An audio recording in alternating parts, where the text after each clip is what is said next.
बिस्मिल्लाहिर्रहमानिर्रहीम अस्सलाम वालेकुम वरहमतुल्लाहि वबरकातुहू। डियर स्टूडेंट्स, हम लोगों ने बीएससी की मैथमेटिक्स को शुरू किया हुआ है।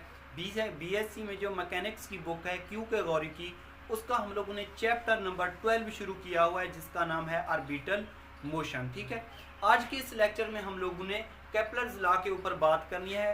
केपलर्स लॉ टोटल 3 किस्म के होते हैं प्लैनेटरी मोशन में। उसमें हमारे पास Kepler first law, second law, third law. आज के इस लेक्चर में हम लोगों ने उसकी स्टेटमेंट को समझना है। ठीक है, और डायाग्राम बना के उसको हम लोगों ने क्या करना है, प्रूफ करना है। तो ये हमारा लेक्चर नंबर यहाँ पे 4 चल रहा है, लेक्चर नंबर 4 चल रहा है। ठीक है, आज हम लोग जिस टॉपिक के ऊपर बात करने वाले हैं उसका नाम है केपलर्स लॉ। ठीक है, तो फर्स्ट हम लोग क्वेश्चन जो करेंगे, जो पेपर में कई दफ़ा आ चुका है। ठीक है, पेपर में क्वेश्चन इस तरीके से आता है, state and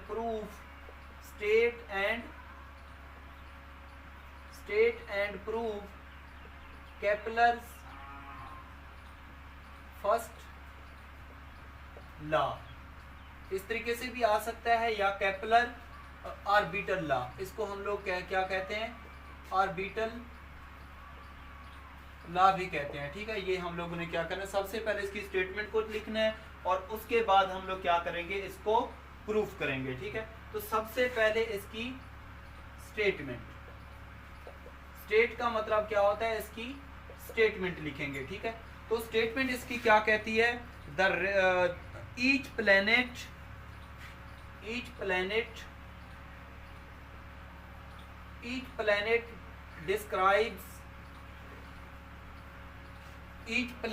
describes an ellipse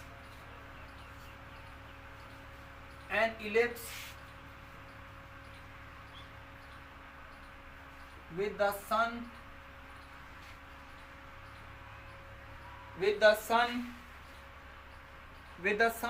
at one focus,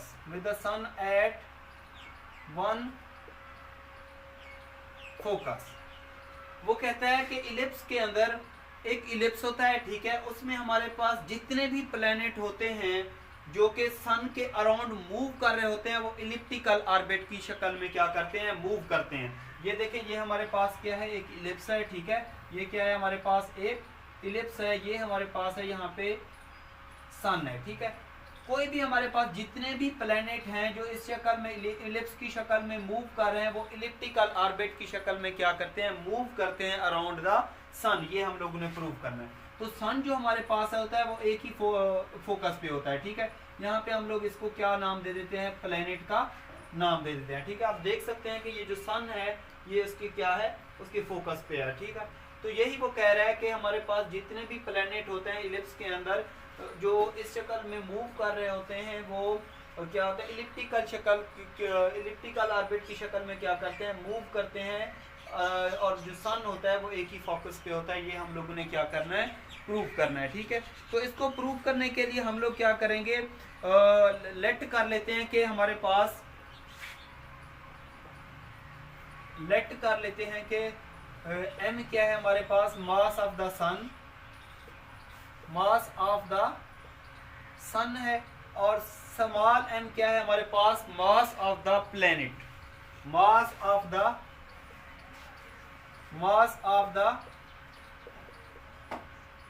है। ठीक है, मास ऑफ द प्लैनेट है। अब according to Newton second law, according to Newton second law, ये हम लोगों ने पढ़ा हुआ है कि F इज इक्वल टू होता है हमारे पास GMM ओवर R का स्क्वायर। ठीक है, इसके बराबर होता है। यहाँ पे G क्या है, एक ग्रेविटेशनल कांस्टेंट है। ठीक है, इसके अलावा हम लोगों ने पढ़ा हुआ है differential equation of orbit. We know that differential equation of orbit. ठीक है, डिफरेंशियल इक्वेशन ऑफ ऑर्बिट हमारे पास होती है F over M is equal to होता है हमारे पास H स्क्वायर U का square U plus D square U over D theta का स्क्वायर। ठीक है, ये इसके बराबर होते हैं। ये रिजल्ट मैंने प्रूव भी करवाया था आप लोगों को। तो ये वाला m है, अगर इस तरफ अगर हम लोग m मल्टीप्लाई कर दें बहुत साइड, तो ये वाला f हमारे पास इक्वल टू हो जाएगा m h square u square, और ये आ जाएगा u plus D square u over D theta का स्क्वायर। ठीक है, इसको हम लोग यहाँ पे इक्वेशन 2 का नाम दे देते हैं। अब अगर ये भी f है ये भी f है, अगर हम दोनों का कंपेयरिंग कर लें, comparing equation 1 and 2, comparing equation 1 and 2, ठीक है। कंपेयरिंग किस तरीके से करेंगे, इन दोनों इक्वेशन को आपस में हम लोग क्या कर देंगे, बराबर कर देंगे। ठीक है, तो जब बराबर करेंगे तो हमारे पास जो रिजल्ट आएगा, सिंप्लीफिकेशन उसकी करेंगे। ठीक है, इसको मैं यहाँ पे रेज कर देता हूँ ताकि हम लोग यहाँ पे इसको सॉल्व कर सकें। तो ये हमारे पास जो इसका रिजल्ट है वो इक्वल टू हो जाएगा, यहाँ पे लिख सकेंगे h स्क्वायर u का स्क्वायर, और ये आ जाएगा u plus D square u over D theta का स्क्वायर इज इक्वल टू, ये हमारे पास इक्वल टू हो जाएगा m ये सॉरी ये क्या है हमारे पास m h square u square u plus D square u over D theta का स्क्वायर, यहाँ पे है G M M over R का स्क्वायर। ठीक है, इसके बराबर है। अब देखें, अगर हम लोग इस m से ये वाला m क्या कर दें, कैंसल आउट कर दें, हम जानते हैं कि हमारे पास r इज इक्वल टू किसके होता है, 1 ओवर u के बराबर होता है, और u किसके बराबर होता है, 1 ओवर r के बराबर होता है। ये एक दूसरे के क्या होते हैं, रेसिप्रोकल की शक्ल में लिखे जाते हैं। तो इसको हम लोग लिख सकते हैं, ये हमारे पास हो जाएगा h स्क्वायर u स्क्वायर, और ये आ जाएगा u plus D square u over D theta का स्क्वायर इज इक्वल टू, इसको लिख सकते हैं G M 1 over R square किसके बराबर हो जाएगा, u स्क्वायर के। u स्क्वायर से u स्क्वायर क्या कर देंगे, इसको हम लोग कैंसल आउट कर देंगे, बाकी रिजल्ट हमारे पास बच जाएगा h square u plus D square u over D theta का स्क्वायर इज इक्वल टू, ये हमारे पास हो जाएगा जी एम के। ठीक है, अब x स्क्वायर यहाँ पे मल्टीप्लाई राइट हैंड साइड पे क्या हो जाएगा, ये डिवाइड हो जाएगा, तो इसको हम लोग लिख सकते हैं u plus D square u over D theta का स्क्वायर इज इक्वल टू, ये हमारे पास हो जाएगा जी एम ओवर एच का square, G M over H का स्क्वायर। ठीक है, यहाँ पे हम लोग पुट कर देते हैं, ये वाला जी एम एक कांस्टेंट है। ठीक है, इसको हम लोग यहाँ पे म्यू का नाम दे देते हैं कि म्यू इज इक्वल टू है किसके, जी एम के बराबर है। तो इसकी जगह पे अगर हम लोग पुट कर दें तो ये हमारे पास हो जाएगा u plus D square u over D theta का square is equal to mu over h का स्क्वायर। ठीक है, ये प्लस का राइट हैंड साइड पे क्या हो जाएगा, लेफ्ट हैंड साइड पे क्या हो जाएगा, माइनस का हो जाएगा। तो इसको हम लोग लिख सकते हैं mu plus D square u over D theta का square minus mu over h का स्क्वायर इज इक्वल टू किसके, 0 के इक्वल हो जाएगा। ठीक है, तो इस रिजल्ट को हम लोग इस तरीके से भी लिख सकते हैं, अगर इसको हम लोग पहले लिख लें तो ये हो जाएगा d square u over D theta का square plus mu minus plus u, ये क्या है u minus mu over h का स्क्वायर इज इक्वल टू 0। इसको हम लोग यहाँ पे इक्वेशन स्टेरिक का नाम दे देते हैं। ठीक है, अब देखें ये वाला जो रिजल्ट है ना हमारे पास, ये वाला, ये हम जानते हैं कि D square u over D theta का जो स्क्वायर है ये हमारे पास इक्वल टू होता है D over D square over D theta का स्क्वायर। ठीक है, ये हमारे पास बराबर होता है u minus mu over H का स्क्वायर, म्यू ओवर एच का स्क्वायर। ठीक है, इसके बराबर होता है। ये कैसे बराबर होता है, क्योंकि ये हमारे पास एक कांस्टेंट टर्म है, ये क्या है, एक हमारे पास कांस्टेंट टर्म है। आप लोगों को पता है कि जब इसका डेरिवेटिव लेंगे तो ये आ जाएगा d square u over D theta का स्क्वायर आ जाएगा, लेकिन जब इसका हम लोग डबल डेरिवेटिव लेंगे तो ये एक कांस्टेंट टर्म है, ये इसका रिजल्ट किसके बराबर हो जाएगा, 0 के बराबर हो जाएगा। तो हम यही वाला रिजल्ट यहाँ पे पुट कर देते हैं इसकी जगह पे। जब यहाँ पे पुट करेंगे ये वाला, तो ये हमारे पास इक्वल टू हो जाएगा d square over D theta का स्क्वायर, ये आ जाएगा u minus mu over h का स्क्वायर प्लस ये वाला आ जाएगा यहाँ पे u minus mu over h का स्क्वायर इज इक्वल टू किसके, 0 के इक्वल हो जाएगा। ठीक है, ये किसके बराबर हो जाएगा, हमारे पास रिजल्ट 0 के इक्वल हो जाएगा। अब इसकी जगह पे ये वाला जो रिजल्ट है इसकी जगह पे हम लोग क्या पुट करते हैं, इसकी जगह पे हम लोग पुट कर देंगे कि ये वाला जो रिजल्ट है हमारे पास, ये हम लोग पिछले लेक्चर में प्रूव कर चुके हैं कि also mu minus u minus ये यू है, u minus mu over h square is equal to होता है c cos theta minus theta dash के बराबर होता है, थीटा नॉट के बराबर होता है। थीटा नॉट हमारे पास किसके बराबर होता है, 0 के बराबर होता है। तो u minus mu over h square is equal to c cos theta आ जाएगा। ये क्या आ जाएगा, सी कॉस थीटा के बराबर रिजल्ट आ जाएगा। ठीक है, तो अब देखें ये वाला, अगर इसमें से हम लोग u की वैल्यू निकालना चाहें तो u हमारे पास इक्वल टू हो जाएगा म्यू ओवर एच का स्क्वायर प्लस सी कॉस थीटा, सी कॉस थीटा। ठीक है, इसके बराबर आ जाएगा। अब इसको हम लोग यहाँ पे क्या करना चाहते हैं, कैंसल आउट करना चाहते हैं। इसको क्या करना चाहते हैं, यहाँ पे अगर हम लोग कैंसल आउट कर दें इसको, हम लोगों ने यहाँ पे डबल स्टेरिक का नाम देना है, क्योंकि स्टेरिक इक्वेशन का नाम हम लोग पहले दे चुके हैं। ठीक है,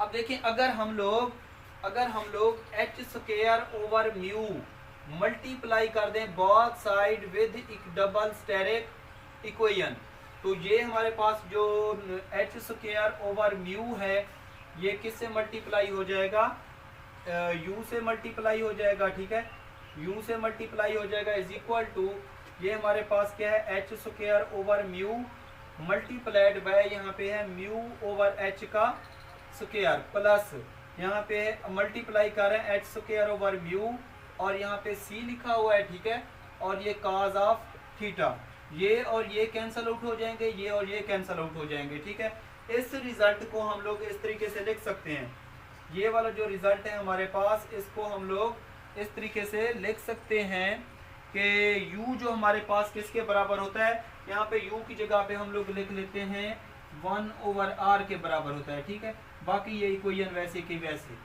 1 ओवर r के बराबर, तो यहाँ पे हम लोग इसकी u की जगह पे क्या लिख लेंगे 1 ओवर r। इस रिजल्ट को हम लोग ऐसे भी लिख सकते हैं H square over mu divided by r is equal to 1 plus ये आ जाएगा C H square over mu और ये कॉस ऑफ थीटा के बराबर आ जाएगा। ठीक है, अब ये रिजल्ट हम लोग पढ़ चुके हैं कि ये वाला जो हमारे पास रिजल्ट है ये हमारे पास L के बराबर होता है।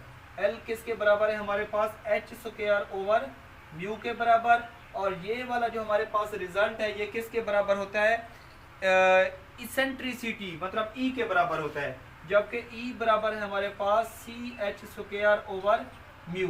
तो इसको हम लोग लिख सकते हैं कि L over R is equal to 1 plus e cos of theta. ये वाली जो इक्वेशन है इसको हम लोग कहते हैं general equation of conic, general equation of conic कहते हैं। ठीक है, जनरल इक्वेशन ऑफ कोनिक। अब इसका मतलब ये हुआ कि हमारे पास जितने भी प्लैनेट हैं जो मूव कर रहे हैं, ठीक है, इलिप्स की शक्ल में मूव कर रहे हैं, वो अराउंड द सन मूव कर रहे हैं, और जो हमारे पास सन है वो एक ही फोकस पे है। यहाँ तक इसका क्या आ जाएगा, ये वाला सोल्यूशन आ जाएगा। ठीक है, तो ये था केपलर फर्स्ट लॉ और ये थी इसकी एक्सप्लेनेशन। अब हम लोग करते हैं केपलर सेकेंड लॉ और उसके बाद करें जी स्टूडेंट, उसके बाद हमारे पास है केपलर सेकेंड लॉ। ठीक है, पेपर में कई तरीके से ये क्वेश्चन आ सकता है, ऐसे भी आ सकता है state and prove Kepler second law. ठीक है, या ऐसे भी आ सकता है show that move areal velocity is constant of moving particle. ठीक है, of moving particle areal velocity is constant, ऐसे भी आ सकता है। या स्टेटमेंट अगर इस तरीके से भी लिखी हुई आ सकती है, या स्टेटमेंट लिखी होगी। ठीक है, स्टेटमेंट इसकी लिखी होगी, आप लोगों ने उसका क्या करना होगा, प्रूफ करना होगा। तो इसकी जो स्टेटमेंट है पहले मैं वो लिखवा देता हूं आपको लोगों को। The radius vector drawn from the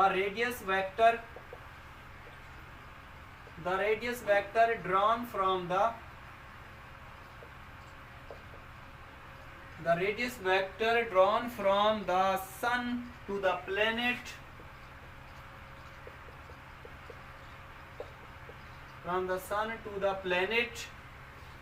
planet sweeps out equal areas,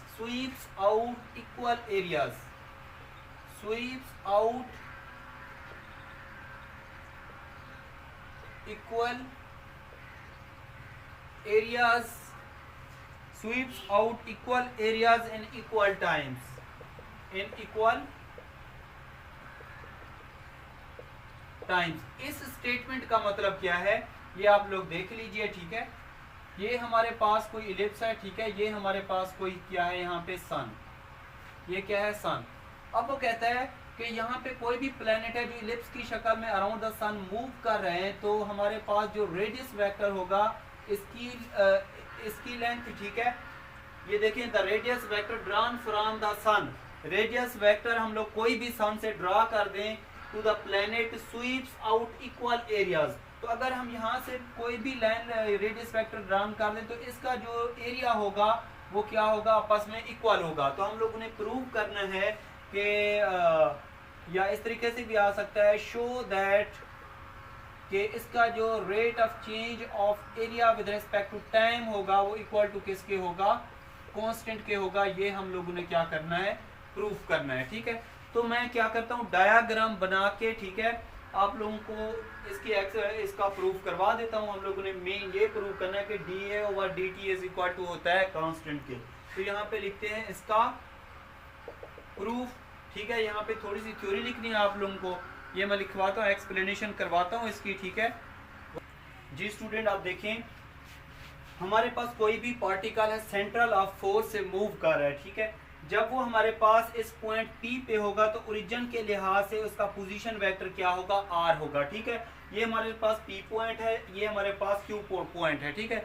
जब कोई भी पार्टिकल हमारे पास P पॉइंट से Q की जानिब जाएगा तो हमारे पास एंगल, पहले एंगल थीटा था, तो हमारे पास एंगल में कुछ चेंजिंग आएगी, जिसको हम लोग ने क्या नाम दिया, डेल्टा थीटा। जब वो पार्टिकल P पॉइंट से Q पॉइंट तक पहुंच जाएगा तो हमारे पास जो पोजीशन वेक्टर में चेंजिंग आएगी उसमें हमने इजाफा कर दिया R प्लस डेल्टा R। यही बात लिखी हुई है यहाँ पे।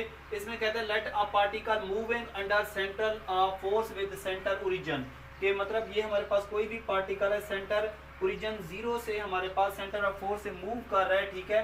तो हमारे पास उस वक्त वो पोजीशन वेक्टर क्या है, R at time t after some time, ठीक है, t प्लस डेल्टा टी। तो उसमें हमारे पास कुछ देर के बाद जो टाइम में इजाफा होगा वो क्या आ जाएगा, t प्लस डेल्टा टी हो जाएगा।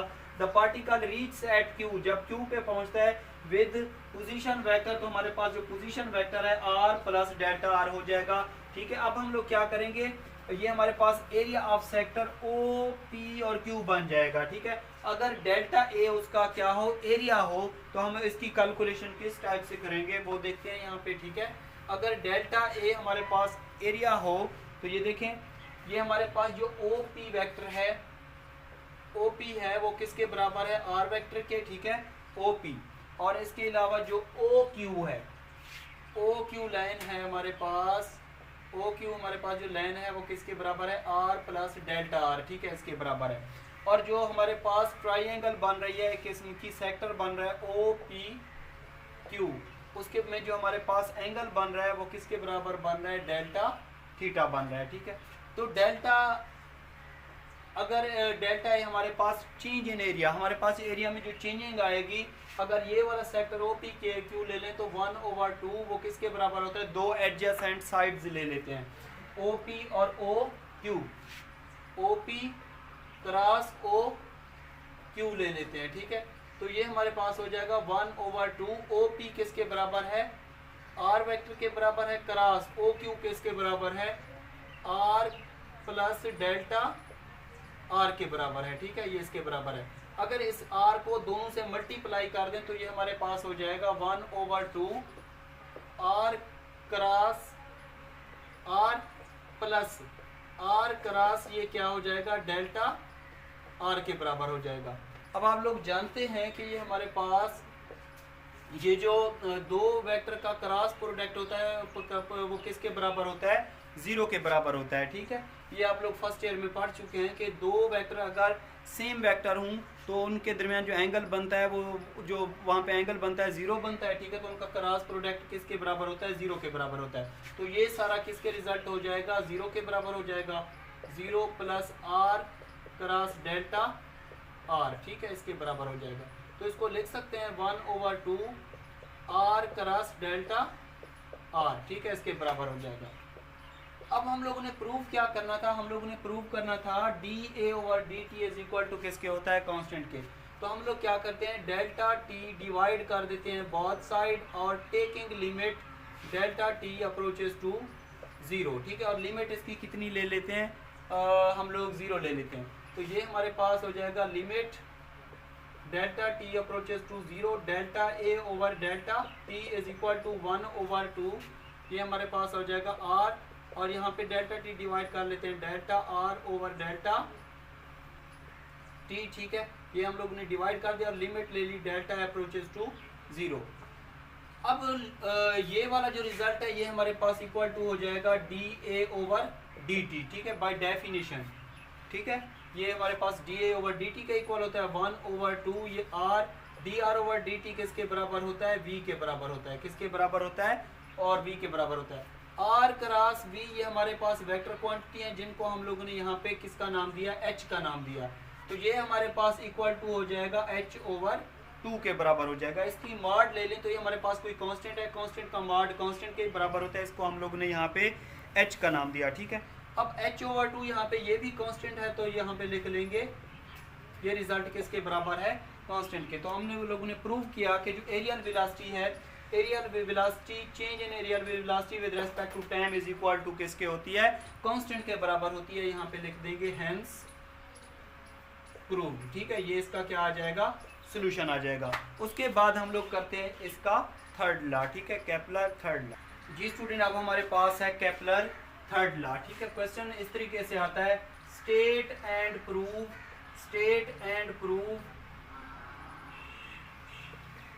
Kepler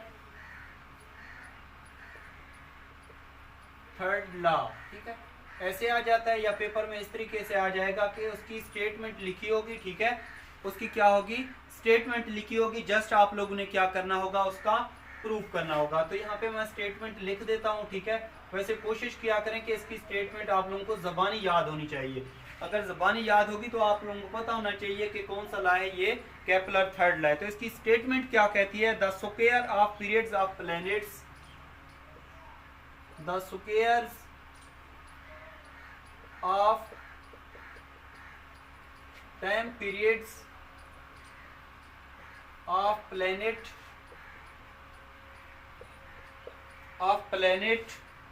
are directly proportional to the cube, are directly proportional to the cube of semi major axis of orbits, semi major axis of orbits। अब ये स्टेटमेंट देखने में तो आप लोगों को बहुत मुश्किल लग रही होगी, लेकिन ये बहुत ही आसान स्टेटमेंट है। इसमें कहता है कि जो हमारे पास टाइम पीरियड का स्क्वायर होता है वो डायरेक्टली प्रोपोर्शनल होता है semi major axis of orbits. ये कैसे, ये देखें, सबसे पहले मैं आप लोगों को इसकी छोटी सी डायग्राम बना के समझा देता हूँ। ये हमारे पास कोई इलिप्स है, ठीक है, ये हमारे पास ये वाली जो लाइन होती है इसको सेमी मेजर एक्सिस कहते हैं, इसको क्या कहते हैं, सेमी माइनर एक्सिस कहते हैं, ठीक है। तो हमारे पास ये कोई भी प्लैनेट होंगे, कोई ठीक है, ये इस शक्ल में, इलिप्स की शक्ल में मूव कर रहे होंगे, ठीक है। तो उसका जो स्क्वायर होगा, वो सेमी मेजर एक्सिस के वो डायरेक्टली प्रोपोर्शनल होगा cube of semi major axis of orbits. तो लेट कर लेते हैं हम लोग कि टी क्या है, time period of planets. T क्या है हमारे पास, टाइम पीरियड ऑफ प्लैनेट। ये हम लोगों ने मतलब कोई भी ऑर्बिट है इस तरीके का, प्लैनेट है इस शक्ल में मूव करेगा तो उसका कुछ टाइम होगा ना, तो हम लोगों ने उसको टी का नाम दिया यहाँ पे। अब दूसरी बात है semi major axis of orbits. तो हम लोग लेट कर लेते हैं कि ए क्या है हमारे पास, सेमी मेजर एक्सिस ऑफ, ये क्या है, ऑर्बिट है, ठीक है, ये क्या है, ऑर्बिट क्या है। अब इसको देखते हुए we have to show that, हम लोग ये साबित करेंगे, we have to show that, हम ये साबित करेंगे कि ये जो टाइम पीरियड है इसका जो स्क्वायर है वो डायरेक्टली प्रोपोर्शनल है semi cube of semi major axis of orbit, cube of semi major of axis of orbit. ये हम लोगों ने क्या करना है, इसका ये वाला रिजल्ट प्रूव करना है, ठीक है।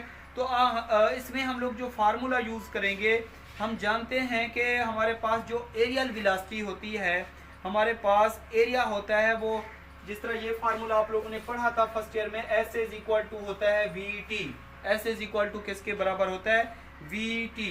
तो यहाँ पे area of ellipse, area of ellipse is equal to होगा हमारे पास यहाँ पे areal velocity, areal velocity multiplied by यहाँ पे लिखेंगे टाइम, मल्टीप्लाइड बाय यहाँ पे क्या लिखेंगे, टाइम लिखेंगे, ठीक है।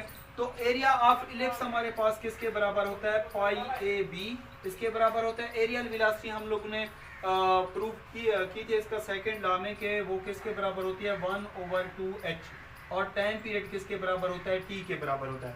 अगर इसमें से अगर हम लोग इसको क्रॉस मल्टीप्लाई करके इसमें से t की वैल्यू निकाल लें तो ये हमारे पास इक्वल टू हो जाएगी pi a b is equal to, ये आ जाएगा एच टी डिवाइडेड बाय 2।